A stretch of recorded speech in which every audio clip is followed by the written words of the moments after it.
자, 옆에 계신 지체들과 손을 잡고 이렇게 고백하고자 합니다. 자, 손을 잡아요. 손을 잡되 옆에를 잡으면은 되지, 뒤에를 잡으셔서는 아무것도 안 보일 테니까. 자, 부탁이니까 뒤를 잡지 말고 옆에랑만 잡으십시오. 거기 분들. 자, 옆을 잡아야지 이걸 보이죠? 아니면 사팔대요, 이렇게 사팔. 자, 시작.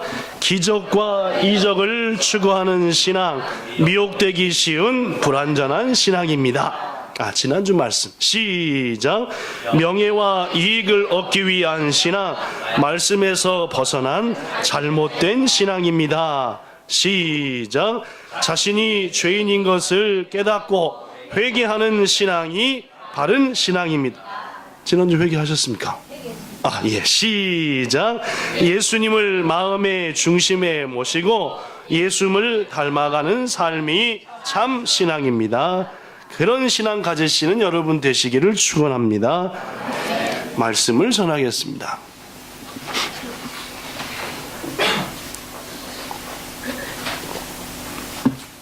오늘은 오랫동안 함께 예배 드리기를 소망하던 분들이 같이 주일 2부 예배를 드려서 무척이나 기쁘게 한량없고, 또 한편으로는 오늘 꼭 같이 예배를 드려야 되는데 하고 마음을 먹었던 분들 몇이 예배를 드리지 못하고 함께하지 못해서 또 그것 때문에 무척이나 서운하고, 그래서 이게 참 사람이라는 게 기쁜 일이 있는가 하면은 서운한 일이 있고, 그렇죠? 그렇습니다. 꼭 함께 예배 드렸으면 하는 분들이 몇 분 계셨는데 여기 딱 와서 같이 예배 드리니까 지금 얼마나 기분이 좋은지 모르고, 저쪽은 무척이나 서운하네 하는 마음도 하여튼 같이 예배 드렸으면 하는 그런 마음도 있고, 제 짧은 인생 속에서 하나님, 왜 이렇게 하셨습니까 도대체? 좀 다른 방법으로 하실 수는 없었습니까? 하면서 하나님께 따졌던 적이 몇 번 있습니다. 따졌다기보다는 항의했죠. 이게 뭡니까 도대체 하나님, 이런 식으로 몇 번 있습니다.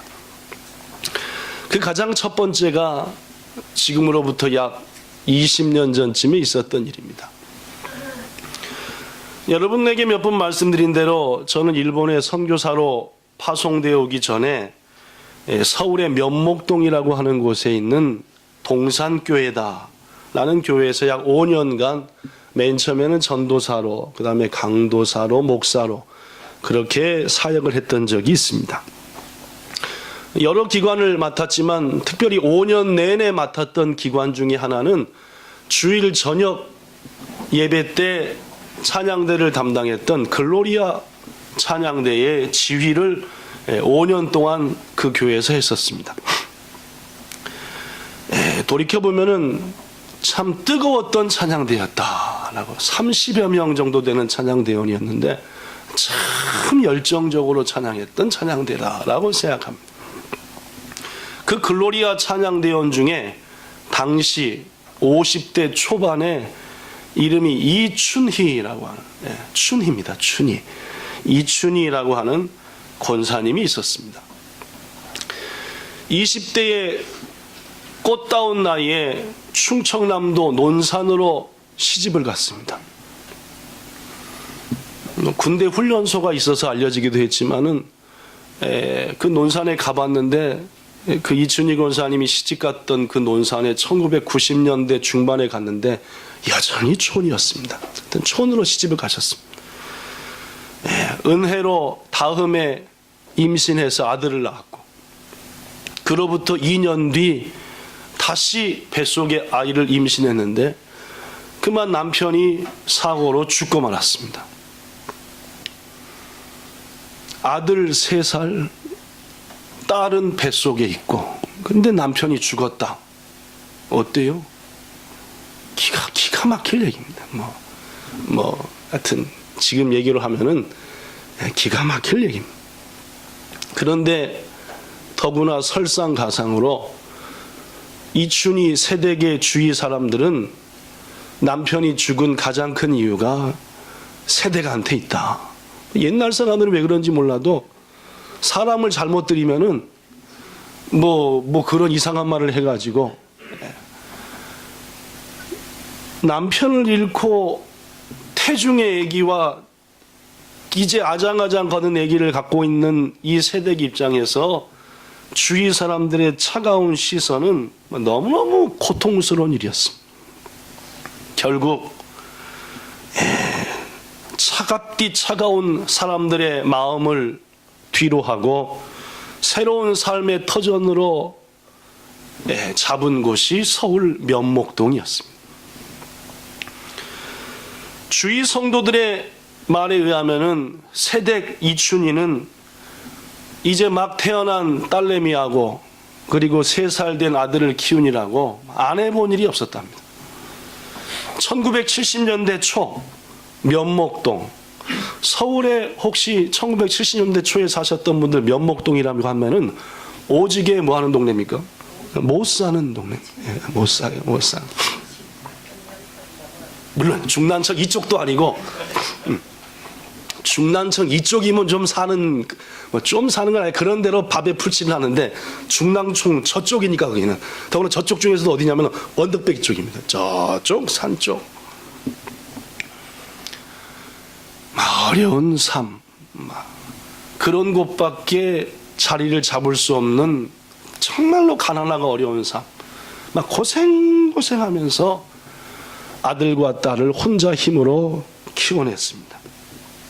세월이 흘러 1995년 드디어 아들도 딸도 대학을 졸업하고 일자리도 얻어 취직도 했고 더구나 아들은 이름이 조정한데 조씨입니다.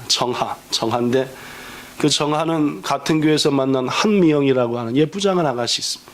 둘 다 청년 시절에 지도했던 친구들이니까 그 청년 한미영을 만나가지고 드디어 올해는 결혼을 하자 해서 결혼 약속까지 한 상태가 되었습니다. 주위 분들이 제가 속한 성가대 대원들도 마찬가지고 권사님 축하합니다. 드디어 권사님 고생이 끝나셨습니다.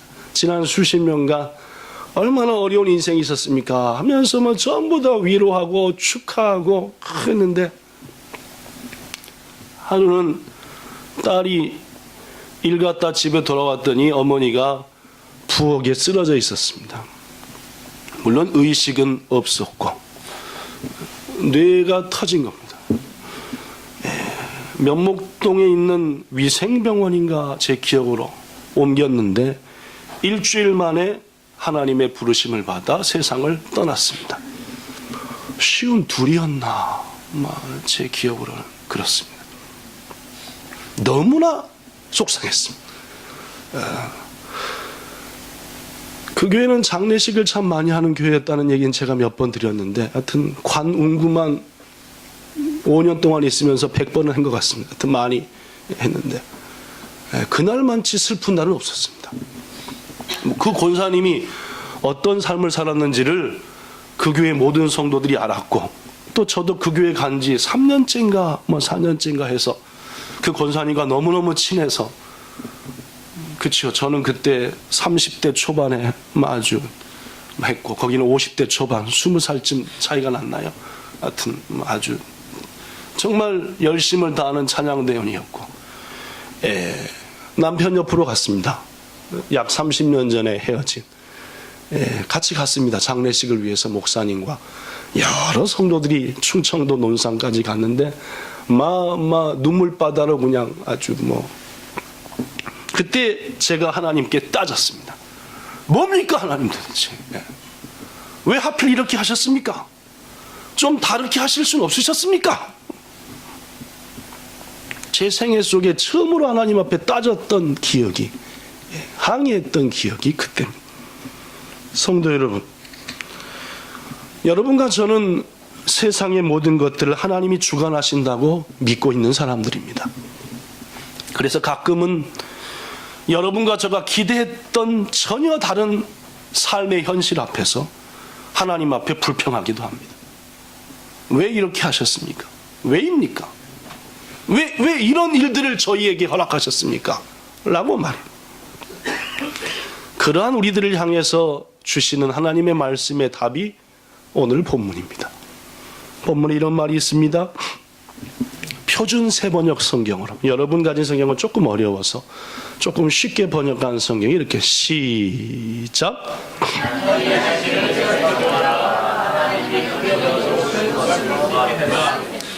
제발 좀 템포를 맞춰서 하십시오. 옆에 사람하고. 자, 좋은 때는 시작. 좋은 때는 기도하고 어려운 때는 생각하라. 하나님은 좋은 때를 기억해 하시고 나쁜 때를 기억해 하신다. 그러기에 사람은 새 앞일을 알지 못한다. 그렇습니다, 여러분. 우리의 삶은 생각한 대로, 우리의 소망대로 잘 이루어질 때도 있지만 반대로 정말로 곤고할 때도 많습니다. 그러나 분명한 것은 그 어떤 경우라도 우리의 주관자이신 하나님께서 우리에게 허락하신 일이라는 사실입니다. 성경 곳곳에는 하나님이 다 하신 일이다라는 고백들이 수없이 나타납니다. 예를 들면 아브라함의 종이었던 엘리에셀은 아브라함의 하나님 여호와께서 나를 바른 길로 인도하사 나의 주인의 동생의 딸을 그의 아들을 위하여 택하게 하셨도다. 아브라함이 종을 보내면서 내 아들 이삭을 위해서 며느리를 하나, 네가 여기 땅 말고 고향 땅 가서 하나 데려와라. 간절히 기도했지요. 하나님, 나의 주인의 며느리, 주인의 아내를 이제 찾으러 갑니다. 저의 걸음을 인도해 주세요. 인도 당한 곳이 어딨냐? 주인의 가족이었습니다. 그래서 기도하는 부분이 바로 이 부분입니다. 다윗도 이런 고백을 했습니다. 역대상 29장 11, 12절 여기 써졌습니다. 주님, 위대함과 능력과 영광과 승리와 존귀가 다 주의 것입니다. 하늘의 땅에 있는 모든 것이 다 주의 것입니다. 이 나라도 주님의 것입니다. 주님께서는 만물의 머리 되신 분으로 높임을 받으시옵소서. 부도 주께로부터 나오고 존귀도 주께로부터 나오고 주께서 모든 만물을 다스리시며 주의 손에 권세와 능력이 있으시니 사람이 위대하고 강하게 되는 것도 주님의 손에 달린 것을 압니다 라고 다윗은 고백했습니다. 즉 세상의 모든 것들, 어느 것 하나라도 하나님의 손길을 통해서 이루어지지 않는 일이 없다라는 게 다윗의 고백. 바울도 에베소서 5장 1장 11절에서 모든 것을 자기가 뜻하시는 대로 행하시는 하나님이 우리를 택하셔서 당신의 상속자로 삼으셨다 라고 말씀했으며, 욥기에서도 9장 12절에 하나님께서 빼앗으시면 누가 막을 수 있으며 무엇을 하십니까 하나님? 하고 누가 감히 하나님께 물을 수 있겠냐? 예레미야도 10장 23절에 하나님이여 내가 알지만은 사람의 길이 자기 자신에게 있지 않고 걸음을 이끄시는 분, 지도하는 분은 하나님이십니다 라고 얘기합니다. 그렇습니다, 여러분. 여러분과 저의 인생길은 우리의 마음대로 되는 것처럼 느껴지지만은 실은 하나님의 뜻과 섭리 가운데 하나하나 이루어진다. 이게 성경이 말하는 교훈이고 그것을 믿는 신앙인이 바른 신앙입니다. 그래서 시편 기자는 37편 4절 5절에 말하기를 시작. 여호와를 기뻐하라. 그가 네 마음의 소원을 내게 이루어 주시리로다. 내 길을 여호와께 맡기라. 그를 의지하면 그가 이루시고. 여기에서 여호와를 기뻐하는 것은 하나님께서 네 삶을 마음껏 운행하실 수 있도록, 주관하실 수 있도록 기쁨으로 아멘 활짝 열고 맞이하라라는 뜻입니다. 귀중하신 성도 여러분, 범사에 어려운 일이 있든 곤고한 일이 있든 기쁜 일이 있든 즐거운 일이 있든 그 모든 것이 하나님의 뜻 가운데 이루어진 것을 믿으시고 그분을 신뢰하여 모든 현실을 아멘으로 받아들이심으로 하나님의 위로와 인도하심과 그 일 배후에 있는 하나님의 놀라운 뜻을 아시고 오히려 감사하는 역사가 여러분에게 꼭 있게 되기를 예수님 이름으로 축원합니다. 오늘 본문에는 하나님께서 우리를 이끌어 나가시는 중요한 방법 몇 가지가 기록되어 있습니다. 우리 인생을 이끌어 가시는 하나님의 방법 말입니다. 여러분 잘 들어보십시오. 하나님께 중요한 것은 여러분과 저 자신이지 여러분과 저의 인생의 삶들이 아닙니다. 다시 한번 얘기해 볼까요? 하나님이 진정으로 귀중히 여기고 원하시는 것은 우리들 자신인 것이지 우리의 삶과 우리의 삶의 현실의 모습들이 아니라는 말입니다. 조금 더 이해해 보면 무슨 뜻이냐? 여러분과 저의 관심은 뭐냐? 하나님이 원하는 우리의 모습보다는 우리의 삶의 평강이 있느냐? 우리의 삶이 내 뜻대로 잘 되고 있느냐? 이게 더 관심이 많습니다. 하나님이 원하시는 인간이 되기보다는 말입니다. 반대로 하나님께서는 여러분과 저에게 자신이 원하시는 삶, 자신이 원하시는 사람이 되기 원하십니다. 삶보다도 말입니다. 왜냐? 사람이 잘못되면은 삶도 엉망진창이 돼요. 그러나 사람이 바르게 세면 그 삶도 바르지기 때문입니다. 그러나 하나님이 진정으로 하는 것은 여러분과 저가 얼마나 온전하냐입니다. 우리의 삶보다도 우리가 먼저 온전하면 자동으로 그 삶은 형통하고 아름다워질 것이니까 고로 여러분과 저를 하나님이 보시기에 아름다운 사람으로 만드시기 위해 사시는 두 가지가 오늘 본문에 써졌습니다. 첫째, 따라하십시오. 하나님께서는 나에게 형통한 날과 힘든 날을 병행하여 주신다. 시작. 물론입니다. 이 말의 뜻은 우리를 하나님이 원하시는 아름다운 사람으로, 아름다운 자녀로 만들기 위해서 첫 번째 하시는 일은 좋은 일들과 어려운 일들을 병행해 주신다라는 말입니다. 인생은 좋고 기쁜 날만 계속되는 법도 없고 그렇다고 힘들고 고통스러운 날만 계속되지도 않습니다.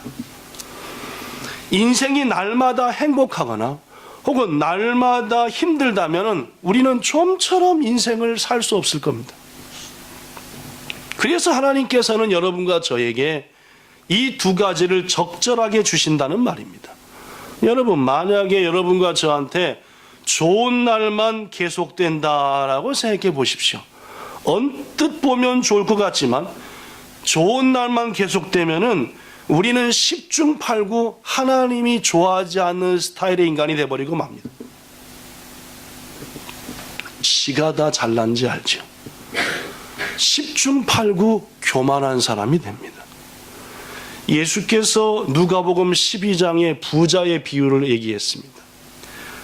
부자가 말하기를 내가 내 영혼에게 이르되 영혼아 여러 해 쓸 물건을 많이 쌓아두었으니 이제 평안히 쉬고 먹고 마시며 즐기며 살자. 예수님이 뭐라 그랬죠? 그 부자한테 오늘 밤에 네 영혼을 내가 찾으리라 취하리라 라고 말씀합니다. 그렇습니다. 여러분, 인간은 뭐든지 잘되고 형통하면은 겸손하여 섬기면 좋을 텐데 교만하여 짐승이 되고 만다는 말입니다. 여러분, 형통한 날이 좋은 것 같아도 거기에는 위험한 요소가 너무너무 많습니다. 바로 이러한 이유 때문에 좋으신 하나님은 그런 위험 부담이 많은 형통한 날만을 주시는 것이 아니라 여러분과 저에게 어려운 날도 주신다는 말입니다. 그런 날, 형통한 날만 계속되면은 먹고 즐기며 누리면서만 살려 하는 교만한 육체의 종이 되기 때문에 그렇습니다. 인류 역사상 강했던 나라를 보십시오. 대표적으로 로마를 보면은 로마가 오랫동안 강성한 나라가 되어서 그 누구도 로마한테 꼼짝하지 못할 때 로마 시민들은 어떻게 됐습니까? 타락. 예, 그래서 향락과 쾌락까지. 현대 악한 자들이 하는 모든 쾌락들을 로마 시대의 로마인들은 즐겼습니다. 인간은 그렇다는 말. 맨날 좋은 일만 생기면은 금방 타락한다는 말. 쾌락을 추구해. 여러분, 지난 여러분의 인생을 한번 돌아보십시오. 마치 여러 모양이 서로 어울려 조화를 이루는 모자이크와 같습니다. 어떤 때는 좋은 날도 있었고 어떨 때는 기가 막힌 날도 있었고 찬란했던 날이 있는가 하면 어두컴컴한, 그러나 그걸 다 모자이크로 붙여놓으니까 우리의 인생이 얼마나 아름답습니까? 어두움 후에 빛이 왔었고 바람이 분 다음에는 잔잔한 햇빛이 비쳤었고 햇빛 다음에는 소나기가 내렸고 웃는 날이 있었으면 우는 날이 있었습니다. 여러분 혹시 지금 물질 때문에 궁하십니까? 그러면 대신 여러분은 건강하실지 모릅니다. 아니 건강이 약하십니까?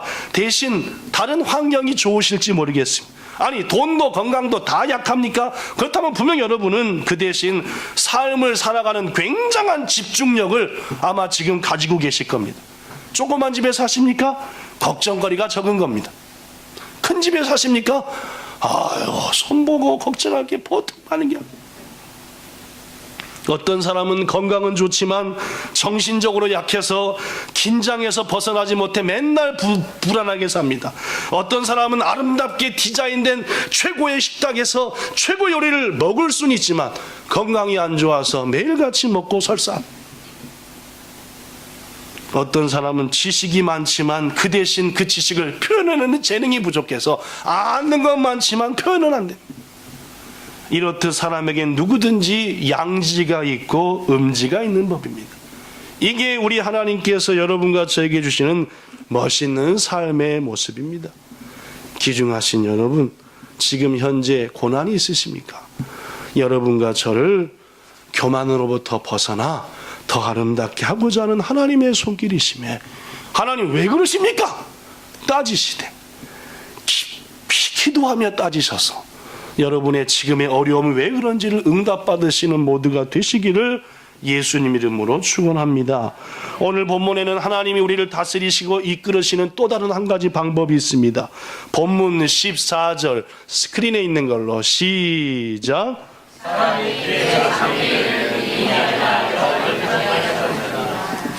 우리에게 미래가 없으면은 우리의 삶은 희망이 없습니다. 공동묘지와 같습니다. 아침 일부 예배 때 가연자매한테 물어봤어요. 히데요시가 이쁘고 귀엽지요. 그러나 10년 후 20년 후에도 지금 그 모습 그대로가 히데요시의 모습이었으면 좋겠습니까? 아니죠, 그죠? 10년쯤 지나면 어떻게 돼? 고등학생이 돼가지고 엄마 내가 이제부터 효도하며 살게요. 20년 딱 지나면은 아들 하나 딱 나갖고 와갖고 엄마 고마워요. 뭐 이런 변화와 성장, 미래에 대한 소망, 그게 있어야만이 사람이 좋고 즐거운 거 아니겠습니까, 여러분? 이렇듯 미래라고 하는 것은 희망이며 신천지이며 장밋빛 설렘을 주는 것이 사실입니다. 그러나 여러분, 동시에 미래는 불안합니다.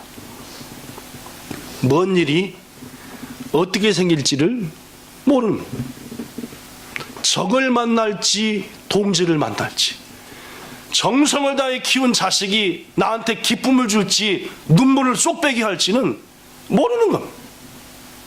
그렇나요, 안 그렇나요? 물론입니다. 미래는 박력을 가진 젊은이 같기도 하지만은 때로는 우리에게 두려움이기도 하다, 그 말입니다. 이런 묘한 성격을 가진 것이 우리들의 미래입니다. 성도 여러분, 이 우리들의 미래가 우리의 손에 다 달려있다고 한다면 얼마나 두려운 일입니까? 전도서 본문 14절은 사람이 그 장래일을 능히 헤아려 알지 못하게 하시며, 더구나 그 본문의 뜻의 의미는 우리의 미래를 하나님이 직접 쥐고 계시다라는 뜻입니다. 사랑하는 여러분, 하나님께서 우리의 미래를 직접 쥐고 계시되 우리의 손에 달려있지 않다는 말입니다. 성도 여러분, 내일 모레 미래를 모른다는 것은 저주가 아니라 축복입니다. 만약 여러분과 저가 앞으로 10년 후, 20년 후 우리의 모습이 어떻게 될지를 모두 다 알고 있다고 한다면은 어떤 사람은 좋아서 펄펄 뛸 것이고 어떤 사람은 기가 막힌 미래 때문에 죽음을 선택할지도 모릅니다. 차라리 그 꼴 나는 미리 안 보겠다라고 말합니다. 성도 여러분, 이러한 이유 때문에 하나님께서는 여러분과 저의 미래를 당신의 손에 쥐시고 절대로 보여주지 아니하시며 더구나 그 미래를 하나님께서 친히 고난과 형통을 통해서 이리저리 인도하사 그 길로 이끄신다라는 말입니다. 이게 우리 하나님이 여러분과 저의 하시는 놀라운 역사입니다. 오늘 이 귀한 시간 함께 하신 여러분, 지금 혹 공고하시고 어렵다고 한다면 우리의 모든 삶이 하나님의 손에 붙들려 있다는 사실, 그분이 우리의 미래를 향해서 지금도 한 걸음 한 걸음 이렇게 저렇게 인도하고 있다는 사실을 믿으시고 기대하시고 소망 가운데 나가시는 여러분과 저가 되기를 예수님 이름으로 축원합니다. 그런데 여러분, 오늘 말씀하고자 하는 또 다른 분야는, 문제는 이 모든 사실을 압니다. 하나님이 우리에게 형통함도 주시고 공고함도 주시고 교만하지 않게 하사 당신의 기쁜 자녀로 만드셔서 그 미래로 이끌어 가신다는 사실을 안단 말이에요. 그러나 현재 나의 삶이 고난 속에 있으면 어떻습니까? 괴롭잖아요. 아무리 1년 후, 2년 후, 3년 후에 놀라운 역사가 일어난다고 바라본다 하더라도 지금 곤고하면은 힘들잖아요. 저는 요새 우리 본향교회 성도들을 묵상해 보면 야, 참 공고한 분들이 많다. 정말 힘드시겠다. 여러분, 이 공고한 때에 꼭 이겨내기 위한 몇 가지 요소가 있습니다. 첫 번째, 본문 14절에 보니까 곤고한 날에는 되돌아봐라. 개역 개정 성경에서 되돌아봐라 라고 돼 있지. 얼마 전까지 썼던 개역 성경에는 곤고한 날에는 생각해봐라, 어려운 때는 깊이 생각해봐라 라는 말이 있습니다. 뭘 생각하냐? 전 5가지를 소개하겠습니다. 첫째, 따라하십시오. 나만이 당하는 일이 아니다. 시작. 지금 어려우시거들랑 이렇게 자기한테 말하십시오. 이 고생은 나만 당하는 일이 아니다. 여러분, 큰 바다를 항해하는 배에 바람이 불어온다. 이 바람이 불어오면 배는 흔들리니까 힘듭니다. 그러나 요트를 타고 태평양을 건너 세계 일주 한 분들 보면은 바람이 올 때 팍 전진하는 겁니다. 바람이 올 때 돛을 바람 방향에 딱 맞춰서 딱 할 때 배가 슉. 오히려 요트를 탈 때 뭐가 없으면, 바람이 없으면 더 힘들대요. 이 바람이 뭐 해야 되는데요? 불어줘야 됩니다. 그죠? 그래야만이 어떻게 한대요? 쭉쭉 나간답니다. 고난의 앞에 내가 어떻게 생각을 하냐, 그 생각의 방향 따라서 전진할 수도 있고 후퇴할 수도 있고 뒤집어져 버릴 수도 있다는 말.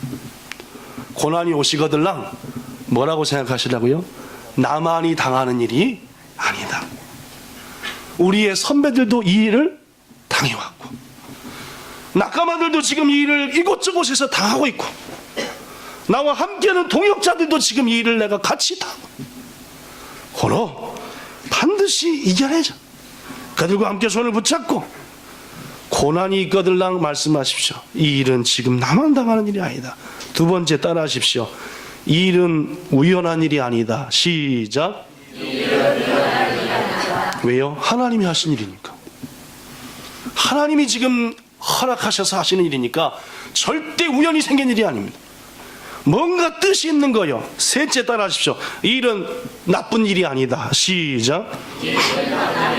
물론입니다. 자신한테 말, 이건 절대 나쁜 게 아니야. 분명 이것을 이겨내면은 그 뒤에 찬란한 것이 있을 거야. 조금만 견뎌보자. 로마서 8장 28절에 주께서 말씀하시기를 하나님의 사랑하는 자 곧 그때 때로 부르심을 입은 자들에게는 일어나는 모든 일이 합력하여 선한 것을 이룬다. 고난도 어려움도 눈물도 슬픔도 기쁨도 합력해서 아름다운 모자이크를 이룬다는 말입니다. 고로 어려움이 있으시거든 이 일은 절대 하나님이 날 나쁘게 되려고 하신 일이 아니라 이 일 뒤에 놀라운 뜻이 있다. 네 번째, 따라하십시오. 늘 이렇지는 않을 거다. 시작. 물론입니다. 늘 이렇지는 않습니다. 오늘 같은 날이 1년, 2년 계속될지 모르지만 3년 후에는 안 그럴 거다. 지금 우리 기업체가, 우리의 가정이, 우리 교회가, 내가 속한 일터가 내일도 또 이렇지만 않을 거다. 조금만 더 건져. 여러분, 결코 우리의 역경은 생각만큼 길진 않습니다. 물론 역경 속에 담겨져 있으니까 너무너무 고통스럽고 길지만은 지나고 보면은 추억입니다. 남자들한테 가장 괴로운 것 중에 하나가 군대 생활입니다. 저도 군대 생활을 32개월을 했는데 지금도 가끔 꿈에 나옵니다. 더블백을 메고 군대 입대하는 꿈. 그런 악몽이 있고, 제대한 지가 벌써 막 꿈속에서도 기가 막힙니다. 가서 또 군대 생활을 하다니 얼마나. 그 정도로 남자들한테는 군대가 참 무거운 짐이었고 스트레스였던. 그러나 지금 생각해보면 그 군대 생활 참 좋았다. 많은 추억이 있습니다. 아무리 어려워도 내일은 오늘보다 나을 거야. 이런 날이 끝까지 계속되지는 않을 거야. 이렇게 여러분 스스로를 위로하시기를 축복합니다. 다섯 번째로, 지금 이 고통은 나만의 것이 아니야. 시작. 지금 이 고통은 나만의 것이 아니야. 주님이 함께 하십니다. 예수께서 시브리서 2장 18절에 보니까 그가 시험을 받아 고난을 당하셨음즉 시험 받고 고난을 당하는 자를 능히 도우실 수 있느니라. 우리 주께서 다 고난과 고통과 배신과 어려움을 당하셨기에 우리가 그 어려움에 있을 때 주님이 가장 가까이서 함께 하신다는 말입니다. 우리 한국의 목사들한테 가장 영향을 끼친 분 중에 한 분이 유명한 미국의 로버트 슐러 목사님입니다. 이 로버트 슐러 목사님이 한때 미국에서 기독교 텔레비전 방송 프로를 하나 맡은 게 있었는데, 그 대담 프로그램에 패트 소프네시라고 하는 목사님이 출연한 적이 있었습니다. 이 패트 목사님은 미국에서 작은 교회만 다니면서 전도 집회를 했던 그런 목사님이었는데, 1976년 8월, 지금부터 약 35년 전에 86, 90, 40년쯤 전에, 그죠? 40년쯤이네, 70년, 그죠? 서울에서 초청을 받아서 비행기를 타고 서울 가서 복음을 전하려고 LA 공항에 나왔는데, 이상한 사람 하나가 폭탄을 설치해서 하필 패트 목사님 앞에서 터져갖고, 카메라 보니까 10m 이상 올라갔다 떨어졌습니다. 얼마나 폭탄이 세게 떨어졌든지 그 앞에 있던 패트 목사님이 10m 솟구쳤다 떨어져요. 10m면 3층 옥상, 3층 옥상까지 올라갔다가 떨어졌으니까 36명이 죽었고, 패트 목사님도 의식을 완전히 잃었습니다. 그 와중에도 잠깐 의식이 돌아왔는데 구급대원들이 이 사람은 살기가 어려울 것 같아 라고 하는 얘기를 들었답니다. 수술을 했는데 가족들에게 의사가 하는 말이 사실 확률이 30%가 되지 않습니다. 그런데 이 목사님 패트는 기적적으로 살아났습니다. 그러나 그 사고로 패트 목사님은 오른쪽 다리가 없어져 버렸습니다. 오른쪽 다리가 없습니다. 로버트 슐러 목사님이 물었습니다. 패트 목사님한테. 그때 기분이 어떠셨습니까, 목사님? 화나지 않았나요? 다른 일도 아니고 초청을 받아 복음 전도지를 위해서 가던 길에 사고를 당했으니 하나님한테 원망스럽지 않던가요? 라고 물었습니다. 그랬더니 패트 목사님이 말하기를, 천만에요. 난 화를 내지 않았어요. 하나님은 폭탄이 거기 있다는 것을 물론 아시고 계셨죠. 내가 그 자리에 서 있는 것도 물론 하나님은 아셨습니다. 그러니 그 폭발은 우연한 사고가 아니라 당연히 일어날 사건이었습니다. 하나님이 모든 것을 주관하고 계시는데, 그리고 모든 일을 우리의 유익을 위해서 일하시는 분인데 우연이라는 게 있을 수 있습니까? 하나님이 공항에서 폭탄이 터졌을 때 깜짝 놀라면서, 아니 왜 공항에서 폭탄이 터져? 세상에 이런 일이 어디 있어? 라고 하나님이 말씀하실 분 같습니까? 천만에요. 하나님은 그때 제가 공항에 서 있을 때에 나에게 분명히 이렇게 말씀하셨을 겁니다. 그런데 제가 듣지 못했던 거지요. 뭐라고 말씀하셨을까 들어보실래요? 페트야, 나는 너를 위해 굉장한 계획을 하나 가지고 있어. 네가 소망하는 것 이상으로 너를 통해서 큰 복음 사역을 하고자 계획하고 있어. 그러나 내가 하는 방법이 처음 너한테는 좋지 못할지도 몰라. 그러나 나를 참고 믿어. 기다려. 하나님은 이렇게 나에게 속삭이셨을 텐데 그땐 내가 듣지 못했었지요. 물론 오른쪽 다리를 잃어버린 것은 내가 원하는 것은 절대 아니었습니다. 하지만 나는 그 사건 때문에 놀라운 기적을 체험하고 있습니다. 그 사건 이후로 나는 1년에 수백만 명에게 복음을 전하는 사람이 되었고, 지금 목사님에게 초청받아 이 자리에서 이렇게 주님을 고백하고 있지 않습니까? 라고 얘기했다고 합니다. 페트 목사님은 말을 이어갔습니다. 우리의 삶의 모습 속에서 어떤 큰 자극 혹은 어떤 변화에 대한 대응은 우리가 무엇을 믿느냐에 따라 그 결과가 다릅니다. 나는 분명 하나님이 목적을 가지고 당시 그 폭파 사건을 일으켰다고 믿습니다. 어떤 한 사람에게 비극적인 고난이 닥쳤을 때에 그 모든 것이 하나님께서 나를 위해서 이루시는 놀라운 수단이라는 것을 믿고 그곳에서 은혜를 깨닫고 모든 것을 합력하여 선을 이루시는 하나님을 믿고 발견하게 된다면 하나님은 그 사람에게 반드시 섭섭하지 않게 대하여 주시고 은혜 주실 것을 나는 믿습니다 라고 페트 목사님은 얘기했다고 합니다. 사랑하는 여러분, 여러분에게 이런 믿음이 있으십니까?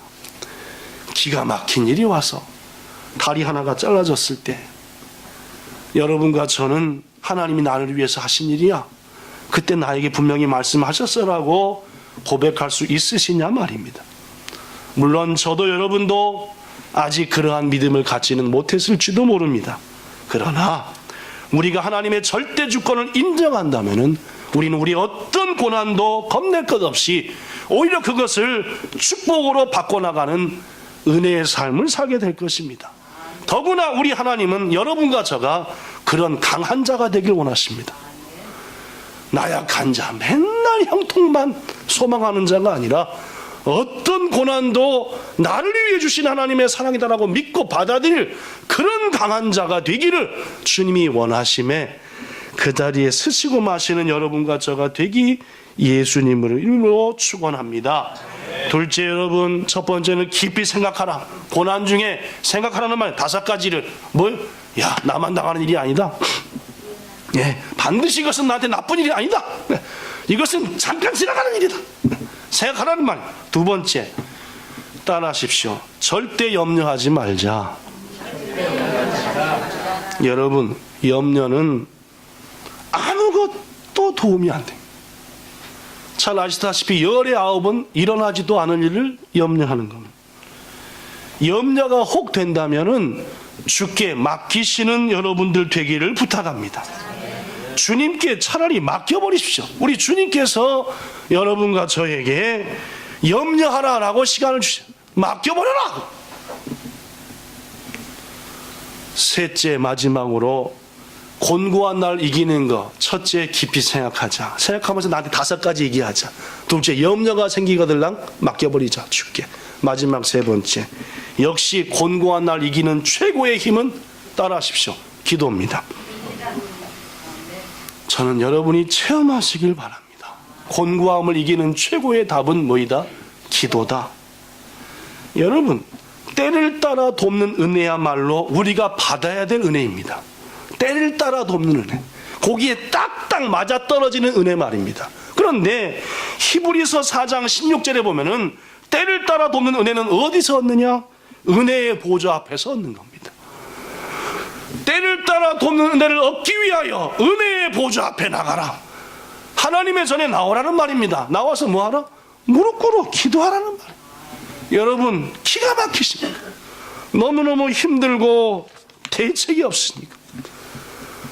이 날이 계속되지 않겠지 했지만 벌써 몇 년째 그 날이 계속되고 있어서 지쳐 쓰러지시기 직전이십니까? 부디 은혜의 보좌 앞에 나오셔서 한밤중에, 우리 교회는 더구나 문 잠그는 일도 없으니까 24시간 항상 문 열어져 있으니까 주님 앞에 무릎 꿇어 기도가 안 나오더라도 울기라도 하십시오. 아버지요, 어떻게 하셔야 되는 거 아닙니까? 주께서는 은혜의 보좌 앞에 나온 여러분과 저를 반드시 감싸 주실 줄로 믿습니다. 요새 며칠 소나기가 많이 왔는데, 여러분 길 가다가 소나기가 왔다. 첫째, 바쁘니까 맞고 걸어간다. 둘째, 일단 피했다 간다. 뭐가 정답입니까? 네, 소나기니까. 그렇죠? 긴 비는 어떻게 해야 돼요? 맞고라도 빨리 집에 가서 샤워해야 되겠지만, 소나기는 어떻게 하는 거죠? 피해가는 겁니다. 소나기는 맞고 가라 그런 말 있나요? 우리 조상들도 소나기는 피해가라 그랬습니다. 그죠? 소나기를 맞고 가라고 하지 않았어요. 그죠? 긴 비는 뭐 난독과 어떻게 해야 되겠지만, 소나기는 뭐 하는 비니까? 그렇죠. 좀 있으면 뭐 하니까? 그치니까. 그거 알잖아요, 여러분과 저. 그러니까 딱 보고 이게 소나기다 하면 어떡합니까? 일단 처만 때 피하는 겁니다. 여러분, 인생의 고난이 올 때, 소낙비의 고난, 뭐 하는 겁니까? 피하는 겁니다. 어떻게 피한다고요? 은혜의 보좌 앞에 가서 기도하는 겁니다. 귀중하신 여러분, 사실 우리 모두 많은 문제를 안고 살아갑니다. 때로는 그 모든 문제들이 온 사방에서 한꺼번에 닥쳐올 때도 있습니다. 그런 상황 속에서 우리가 살아가는 일이 참으로 고통스럽습니다. 이런 때 우리가 피할 수 있는 곳은 오직 기도밖에 없습니다. 기도는 소낙비를 피하는 것입니다. 기도는 하나님의 품에 안기는 것입니다. 그분의 품은 따뜻하고 포근하며 넓으며 받아주시며 반드시 응답하십니다. 주의 은혜 가운데 지금 고난 중에 있다면 자신을 향해서 5가지로 말하시고, 염려가 온다면 맡겨버리시고 은혜의 보좌 앞에 서셔서 반드시 이 일은 나에게 통과될 일이고 내가 감당할 일이고 이 일 후에는 은혜가 온다라는 확신을 여러분의 삶을 통해 체험 얻으시기를 축복합니다. 말씀 마칩니다. 오늘 많은 말씀을 전했습니다. 정리하면 이렇습니다. 우리가 곤고한 날을 이겨내기 위해서는 우리 앞에 어떤 일이 일어나더라도 그 일이 하나님의 계획 가운데 일어나는 것을 먼저는 믿으셔야 합니다. 어떤 고난도 여러분과 저를 사랑하셔서 베푸시는 하나님의 배려인 것을 기억하십시오. 주님은 우리를 위해 형통한 날과 곤고한 날을 병행해 주십니다. 우리의 삶이 아니라 우리 자신에게도 관심이 많으시기 때문입니다. 그 형통과 곤고를 통해 우리를 예쁜 당신의 자녀로 만드시기 위해서 2가지를 거듭 주는 겁니다. 그러니 이겨내시기 바랍니다. 하나님은 우리의 미래를 우리의 손에 맡기시지 않고 당신이 친히 쥐고 계십니다. 그러면 여러분, 설렘과 기대를 가지고 오늘 하루도 용기 있게 사시기 바랍니다. 아울러 곤고한 날을 이루기 위해서는 생각을 합시다. 5가지로 자신한테 말합시다. 우리가 어떻게 생각하느냐에 따라서 우리의 고난은 고난을 넘어 축복이 되는 줄로 믿습니다. 염려는 절대 금물이라. 주께 뭐하라? 맡기십시오. 그리고 염려할 시간에 오히려 뭐하시라? 은혜의 보좌 앞에 나가서 기도하십시오. 지금의 고난과 곤고함을 이제 이겨내시고 여러분 뒤에 곧 올 커다란 복을 이제는 누리시는 여러분 모두가 되시기를 우리 주 예수님의 이름으로 축원합니다. 기도하겠습니다. 좋으신 하나님, 우리 앞에 다가오는 생각지 않은 고난과 어려움, 더구나 그것이 너무나 힘든 것이든 혹은 오래 이어지든 괴롭고 힘듭니다. 지금 우리 본향교회 성도들 가정의 일로, 기업의 일로, 직장의 일로, 신앙의 일로, 부모의 일로, 건강의 일로 여러 가지로 고난 중에 있는 성도들이 있어 종의 마음으로 하나님 앞에 구할 때 참으로 안타깝기 그지없습니다. 우리 하나님, 이 모든 성도들의 고난을 통해 우리를 망하게 하시려는 것이 아닌 것을 분명히 우리는 믿습니다. 그러나 견디기가 어렵사오니 아버지 도와주시옵소서. 오늘 세 가지 말씀 5가지로 자신을 향해서 생각하며 선포하게 하시고, 염려는 하지 말게 하시고, 맡기게 하시고, 은혜의 보좌 앞에 소리질러 기도하여, 아니 지를 힘이 없으면은 그저 눈물로라도 주 앞에 무릎 꿇어 하나님의 품에 안겨 지금의 이 모든 고난을 축복된 잘한 응답으로 바꾸는, 아니 맞이하는 우리 모든 본향성도 되게 해 주시기를 원할 때에 지금도 은혜로 우리를 지키시는 예수님 이름으로 기도드리옵나이다. 아멘.